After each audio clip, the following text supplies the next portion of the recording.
Comment créer et générer un QR code à partir des données d'un formulaire en JavaScript, HTML et CSS? C'est ce que nous allons apprendre à créer dans cette vidéo.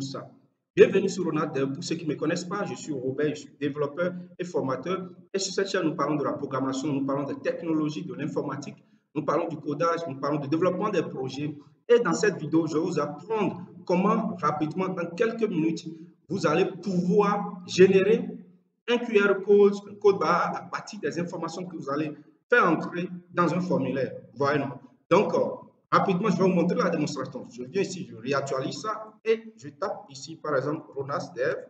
Je clique sur Générer et rapidement, ça génère un QR code ici. Voilà. Si je viens encore, je tape Toto 123, je clique Générer, le QR code, ça change. Voilà. Je tape encore Abobo 224, je clique sur ça. Voilà, ça change. Donc, rapidement, je vais vous montrer comment vous pouvez créer ceci à partir du code JavaScript. Voilà, à partir du JavaScript, vous ajoutez du HTML, CSS pour question de style.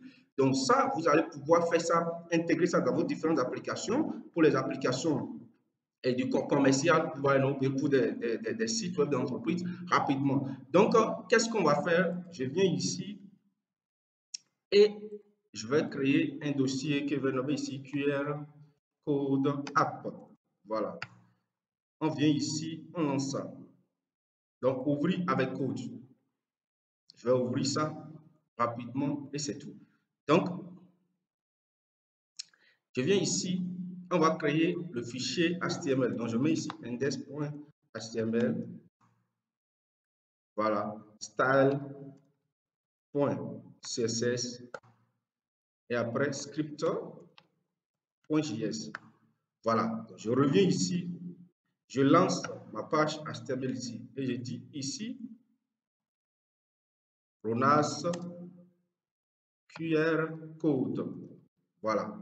Donc ici j'ajoute mon CSS ici et j'ajoute aussi mon JavaScript. Ici aussi donc c'est scriptor.javascript ici et j'ajoute différents. Voilà.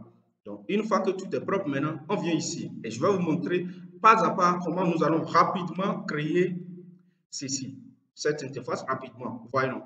Donc, je viens ici, je vais le mettre peut-être à côté. Donc, je le mets à côté ici. Je le mets à côté. Voilà. Donc, ici, je ferme ça. Voilà. Donc, première chose, ici, je reviens ici. Qu'est-ce que je fais? Je prends tout ici. D'abord, une fois que j'ai créé ceci, je vais revenir ici. Je mets Open with Live Server. Donc, je vais lancer ça pour essayer de voir ce que ça va donner. Voilà, ça se lance ici, rapidement. Donc, une fois que c'est lancé, je vais vous montrer comment nous allons développer ceci. Donc, nous venons ici. Il y a d'abord le body ici. Donc, on vient ici. On prend ça, margin 0. On ne veut pas de marge. Padding 0. On met box sizing, border box. Voilà. Donc, une fois que c'est fait, je vais venir ici. Je vais changer maintenant ici cette couleur. Ici, je fais tout possible pour obtenir ce qui est ici. Voilà, donc je change la couleur qui est ici rapidement. Donc, comment il fait ça? Je viens ici, je prends body ici et je commence avec le background. Je mets ici background et rapidement, je change la couleur de ce background. Donc, la couleur que je vais utiliser, c'est 19 et 28,8. Voilà, donc j'ai cette couleur ici, 19 et 28,8. Donc, je vais changer cette couleur, c'est pas ce qui me plaît, ça, c'est cette couleur que je veux prendre. Donc, on va utiliser ici BC 1AE5. Voilà. Donc, on prend cette couleur ici, j'enregistre et je vais tester. Vous voyez, donc j'ai la couleur ici. Voilà. Donc, après cette couleur, qu'est-ce que je vais faire? Je vais essayer de centrer, je vais centrer tous les éléments qui sont là. Donc, je lui donne une hauteur maintenant de 100 VH. Voilà, pour du Virtual 8. Après, j'ajoute maintenant le display flash. Je vais centrer tous les éléments. Voilà. En attendant que je ne vienne là, je vais vous montrer quelque chose. On va revenir ici. On va générer rapidement le HTML qui est ici à l'intérieur ici. D'abord, je mets tout ce qui est ici dans un conteneur. Je mets tout ce qui est ici dans un conteneur. Pour le mettre ça, je viens ici, je mets conteneur. Voilà. Et à l'intérieur de ce conteneur, le titre qui est ici, donc H1, mais je mets H3 ici et je dis générateur de QR code. Voilà. Après ça, j'ai le input. Je mets ici input. Je vais lui donner classe info et dièse aussi, c'est-à-dire je vais donner aussi un ID info avec un placeholder. Donc je mets ici placeholder et je mets la phrase qui est là, c'est-à-dire entrer l'information. Voilà, entrer l'information ici. Donc je mets ça. Donc, entrer l'information. Je mets ici et ici.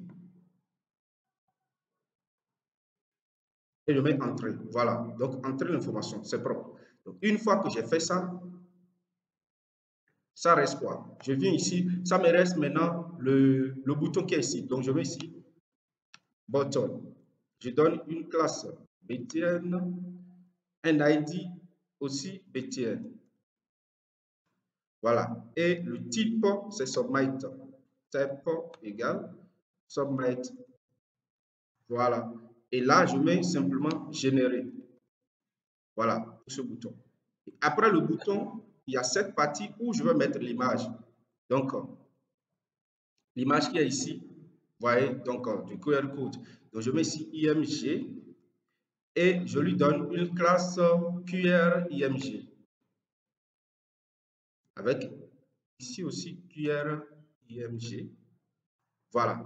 Donc, ici, je mets simplement ici image de QR code. Voilà, c'est tout. Donc, j'enregistre ça et j'obtiens ce qui est ici. Voyez? Donc, je vais centrer l'élément maintenant. Comment je vais faire pour centrer ça? Je termine avec du HTML, je viens sur style.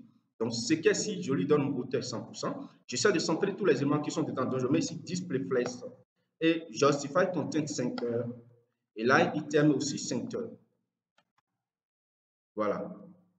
Et là, item center. Voilà, donc je fais ça, je centre l'élément qui est ici. Voilà, donc tout l'élément est centré. Et ce que je vais dire, je vais dire test align aussi, test align aussi centre pour centrer tous les éléments qui sont dedans, tous les tests qui sont dedans. C'est bon? Donc une fois que j'ai terminé avec ça, maintenant, je vais commencer maintenant par personnaliser ou bien styler le conteneur qui est ici pour obtenir ça. Vous voyez, pour obtenir ce qui est ici. Donc pour le faire, je viens ici, je prends le container. Container. Voilà. Et je me tiens ici. Voilà. Donc, sur le conteneur, qu'est-ce que je fais? Je lui donne d'abord une largeur 400, une hauteur 400 aussi. Voilà. Une fois que je fais ça, je donne un background de couleur blanche ici. FFF, j'enregistre ce que j'obtiens ça. C'est bon. Donc, une fois que j'ai ça, qu'est-ce que je me fais à faire? Je mets Boss Shadow. Je donne 0, décalage horizontal 0, vertical, 8 pixels ici, et je donne la couleur noire, CCC. Je dis non, couleur noire, je mets 0, 0. Et c'est tout. Une fois que je l'ai fait, j'enregistre, maintenant j'obtiens ça. Voilà. Et je mets border radius. Et pour la bordure, maintenant je mets 10 pixels. Voilà, c'est bon. Une fois que je l'ai fait ça, j'essaie aussi de centrer. Je donne un padding d'abord, padding 10. Je centre les éléments qui sont dedans. Donc je mets simplement ici test et line center. Voilà. Et voilà ce que j'obtiens. Vous voyez, donc ça ressemble déjà à ce qui est ici. Voilà, donc ce qui me reste maintenant, je vais attaquer maintenant le input et le bouton, les deux à la fois. Donc, pour les attaquer, c'est très simple. Je viens ici, simplement, et je prends le bouton. Donc, point. Le input d'abord, c'est info, je l'ai nommé, virgule aussi, le bouton BTN. Voilà. Donc, une fois que je prends les deux, qu'est-ce que je fais? Je leur donne d'abord de largeur 100% de ce qui est là. Je leur donne après le padding de 10 padding. Je change le font size, je mets ça à 16 pixels. Voilà. Si j'enregistre, j'ai déjà quelque chose comme ça. Vous voyez, j'ai déjà quelque chose comme ça. Donc, qu'est-ce qu'il me reste à faire? Je leur donne border radius aussi de 5 pixels. Voilà. J'enregistre, voilà ce que j'obtiens. Donc, d'abord, je vais les donner margin top et puis margin bottom. Donc, je mets ici margin top, je donne 7 pixels ici. margin button aussi 7 pixels. Voilà, et j'obtiens ceci. Je vais faire tout là, je vais réduire maintenant la bordure qui est ici. Donc je mets ici border ici. Et pour la bordure, je vais utiliser une bordure de environ 0,5 pixels. Vous voyez, non? Donc, j'utilise une bordure de 0,5 pixels. Mais je vais utiliser la bordure simplement sur le input qui est ici. Le input, vous voyez? Donc, pour faire ça, je viens ici, je prends le input, c'est-à-dire c'est info. Et qu'est-ce que je dis sur info? Je change la bordure, donc border. Je mets 0,5 pixels pour la bordure et une bordure de type solide. Et je veux une bordure de type solide et je vais utiliser une bordure de couleur noire. Comme ça, 0, 0, 0. Une bordure de couleur noire, sauf que je vais diminuer un peu et vous faites l'opacité, la transparence de la couleur. Donc, je mets ça sur 5. Voilà, et ça diminue. Vous voyez, si j'enlève le 5, c'est noir pur. Si j'ajoute le 5, maintenant, ça devient un peu plus clair. C'est tout. Vous voyez, c'est bon. Et quand on clique ici, ça revient encore. Vous voyez, quand on clique ici, ça revient. Donc, pour enlever ça, je mets simplement ici Outline, je mets None, c'est tout. Et voilà, je viens dedans maintenant sans le changement, c'est tout. Mais je veux que quand le focus vienne, donc, quand on clique ici, je vais changer un peu la couleur quand on clique à l'intérieur du input, comme ceci. Quand vous venez ici, quand je clique, vous voyez la couleur qui est dedans. Donc, il faut que je fasse ça. Donc, pour faire ça, simplement, ici, il faut que je mette Info, Focus. Voilà. Et quand ça a le focus, je change le background. Et je mets une couleur qui ressemble à ceci. Donc, je mets ici, c'est BC. Ceci, qui est ici exactement ça. Sauf que je réduis ça un peu. Voilà, j'essaie de réduire ça un peu. Donc, pour réduire ça, c'est très simple. Ou bien, bon, non, je ne vais pas utiliser cette couleur-là. Je vais utiliser exactement la couleur qui est ici, ceci. J'utilise ça. Voilà. Et quand je fais ça, voilà ce que j'obtiens. C'est tout. Donc, j'ai terminé avec ça, ça reste le bouton. Je prends le bouton ici maintenant, je mets BTN ici. Et qu'est-ce que je fais pour le bouton? D'abord, j'enlève la bordure ici pour ça. Une fois que j'ai enlevé la bordure, maintenant, je change, je mets d'abord le cursor pointer. Voilà, pour que quand je viens là, ça puisse faire ceci. Vous voyez, ceci. Et je change maintenant le background. Donc, la couleur de background sera exactement la couleur que nous avons utilisée là-bas, ceci. Cette couleur qui est ici. Voilà. Et après ça, qu'est-ce que je fais aussi pour le bouton? Je reviens ici. Donc, je vais changer aussi la couleur du bouton. Donc, je mets une couleur blanche, comme ça. Voilà. Et bon, je pense que ça a l'air quelque chose un peu plus propre. C'est tout. Donc, une fois que j'ai terminé avec ça maintenant, qu'est-ce qu'il me reste à faire? Je vais maintenant attaquer et ici. Mais quand je vois l'image et le bouton d'abord, je vais faire ça avant d'attaquer ceci. Donc, je viens ici. Je mets BTN, 2.over. Et je prends le background ici, je prends exactement la même couleur qui est ici, sauf que je vais changer un peu la transparence, l'opacité. Donc, je mets ici A9. Qu'est-ce que je fous même? Je mets ici A9. C'est tout. BC1 quelque chose. Je n'ai pas terminé, c'est 5. Et voilà. Et j'ajoute A9. C'est tout. Donc, quand je fais ça maintenant, je viens ici. Voilà ce que j'obtiens. C'est pas mal. Voilà ce que j'obtiens. Maintenant, je vais attaquer maintenant la partie de l'image. Je vais attaquer l'image. Donc, je l'ai nommé QR Image. Donc, je le prends comme ça. Je viens ici et je fais ça. Qu'est-ce que je fais pour l'image? D'abord, pour l'image, je lui donne une largeur de peut-être 50% de ce qui est là. Voilà, 50% de ce qui est là. Et bon, en dehors de ça, je lui donne margin top de 10. Voilà, margin top de 10. Et c'est terminé. Je laisse ça comme ça. C'est bon. Je pense que c'est bon. Voilà. Ce que je vais faire maintenant, ça reste maintenant à attaquer ceci. Vous voyez, ça reste à attaquer ceci. Donc, je vais récupérer maintenant le input, le bouton et l'image. Donc, je viens ici. Je mets constant input. Je nomme ça info. Et je mets document query selector. Et je vais sélectionner l'identifiant qui porte le nom info. Voilà. Une fois que je l'ai, Je viens ici et je fais la même chose pour le reste. Donc ici, ça reste le bouton. Donc c'est BTN. Et après le bouton, ça reste maintenant le QR info. Donc ici, je mets QR info. Je le fous ici. Non, non, c'est pas. C'est QR image. QR image et non info. Voilà. Et j'ai les trois. Voilà. Maintenant, je dis, quand on clique sur ce bouton, donc je mets ici, je mets BTN.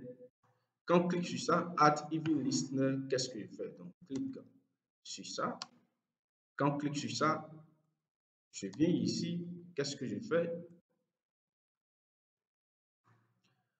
Quand on clique sur ça, je vais récupérer d'abord ce qui est dans ceci. Je récupère ça. Donc, je viens ici, je vais agrandir ici, inspecter. Voilà.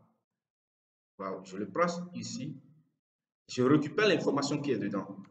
Donc, je mets simplement console.log info.value.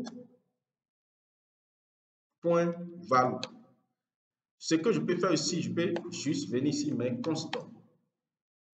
Et je mets ici info value. Je mets simplement info ici et je mets point value. Voilà. Et je vais juste venir ici et essayer de l'afficher, c'est tout. Donc quand je suis ici, je tape simplement ici Toto. Je clique, voilà, je récupère ça. Ça marche très bien. Voilà. Donc, étant donné que ça marche, qu'est-ce que je fais? Donc, je reviens ici à côté, je le place ici.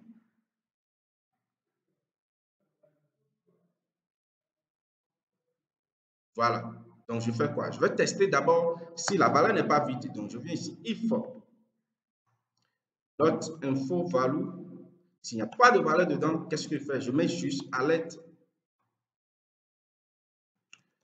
Vous devez entrer une information. Voilà. Et quand je viens ici, il n'y a rien dedans, je clique. Voilà, vous devez entrer une information. Vous voyez, vous devez entrer une information. Dans le cas contraire, voilà, dans le cas contraire, il faut que je vais faire quelque chose. On va venir ici. Vous allez venir simplement sur un site qu'on appelle GoQR. C'est tout. GoQR. Vous venez sur le site, vous cliquez ici, goqr.me. Voilà. Et vous allez voir, dedans, il s'agit simplement d'un site, d'une plateforme qui permet de générer automatiquement du QR code. Si vous venez ici, par exemple, vous tapez Toto ici, voilà, il génère automatiquement un QR code. Vous pouvez télécharger et mettre ça pour pouvoir aller coller quelque part, je ne sais pas trop. Voilà. Mais ça dispose aussi d'un API que vous pouvez utiliser pour pouvoir générer du QR code vous-même. Donc, vous venez ici, vous cliquez sur QR code API, et vous allez trouver Just Try It, Create an Image. Ici, donc, le lien qui est ici, vous cliquez sur ce lien. Très simple. Vous allez venir ici, vous copiez ce lien simplement. Et nous, on revient ici, on copie le lien ici. Et moi, je vais mettre simplement ici constant. Je vais générer une constante, je vais nommer ça URL. Et dedans, je pense même que je vais agrandir ceci. Je mets ça. Donc, practice, je mets ceci. Et la seule chose qu'on va changer, on va changer data égale example. Data égale example. Donc, on va lever example là. Et là, à la place d'example, on va mettre la valeur que nous allons récupérer depuis le input. Parce que c'est cette valeur maintenant là, à partir de ça, va générer un QR code. Donc, on met $, ici, ça, et je mets info value. Voilà. Une fois que je l'ai pris, c'est simple. Qu'est-ce que je fais maintenant? Je prends maintenant l'image qui est ici et dedans, je mets maintenant l'URL là pour pouvoir l'afficher. Donc, je viens ici, je mets IMG, c'est QR Image. Je le prends et je prends l'attribut source SRC qui est ici. Donc, sa valeur est vide. Donc, je le prends ici. Et dedans, maintenant, je mets l'URL. C'est tout. Donc, une fois que je fais ça, qu'est-ce que je fais? Au début, pour QR Image, je vais mettre Display None. Voilà, je vais cacher ça au début, je cache sa valeur au début. C'est tout comme si rien n'est ici. Ouais, maintenant, je reviens à côté. Donc, je cache sa valeur ici. Et qu'est-ce que je fais ici? Une fois que j'ai mis, je l'ai mis ici. Donc, je reviens ici. Voilà, une fois que je l'ai mis ici, il faut que maintenant, là, je l'affiche. Vous voyez, donc, je mets ici maintenant QR Image, Style. et j'utilise display. Sa valeur maintenant, ça sera bloc. Voilà, c'est tout. Je mets display bloc. Et ici, au cas où il y en aura d'erreur aussi, je fais la même chose pour ici, sauf que je le fais disparaître ici. Non. Voilà. Ici, je l'affiche ici. Voilà. Et après, je vide maintenant la valeur qui est dans ceci. D'abord, on va tester d'abord ce qui est là. Donc, on vient ici. C'est très simple. Hein. Si je mets Ronas, paf, générer, ça devrait marcher. Ça ne marche pas, donc on va tester ce qui ne va pas. Donc, on vient ici, on va inspecter ça. Inspecter, console. Quand je clique ici, rien ne marche. Rien ne marche, ça veut dire qu'il y a un souci. Donc, ah waouh, on a mal, j'ai mal écrit ici, c'est style. Et non computing quelque chose. C'est style, je ne voyais pas ça. Donc, style comme ça, c'est bon. Donc, je viens ici maintenant, je mets Ronas. Voilà, et ça s'affiche très bien. Vous voyez? Si je viens ici maintenant, je mets Ronas Dev, vous allez voir, ça va changer. Regardez très bien. Voilà, ça change, c'est tout. Donc, je ferme ceci, je le remets à côté, ici. Et tout ce que, après ça, il faut que je centre l'image qui est ici. Donc, je mets simplement QR, email, la même chose, style, point maintenant, margin, et je mets margin sous auto. Voilà, c'est tout. Voilà, c'est tout. Je mets ça sur auto. Et quand je vais venir ici, je mets Toto, ici, Toto. Voilà, ça se centre. Donc, la seule chose qui me reste à faire, il faut que je vide chaque fois le input quand on clique sur générer. Donc, quand on clique sur générer, quand je termine de faire tout, qu'est-ce que je fais? Je mets simplement ici input, ou bien c'est pas input, c'est plutôt info. Et je mets value vide. Et c'est tout. Et on a terminé rapidement. Donc, je viens ici, je teste. Je mets Toto ici. Et ça se vide. Voilà, donc vous regardez, avec un peu simplement du JavaScript, on a déjà quelque chose qui est bon. Un peu du CSS, question de style. Et ici, regardez. Donc voilà, nous sommes à la fin de cette vidéo. Nous sommes à la fin de cette vidéo. Si vous avez aimé la vidéo, n'hésitez pas à donner moi de like. Abonnez-vous, cliquez sur la cloche de notification et partagez la vidéo. Dites-moi ce que vous pensez de ce genre de vidéo pour que je puisse faire des exemples comme ça dans mes prochaines vidéos. On est ensemble. Ciao et je dis à la prochaine.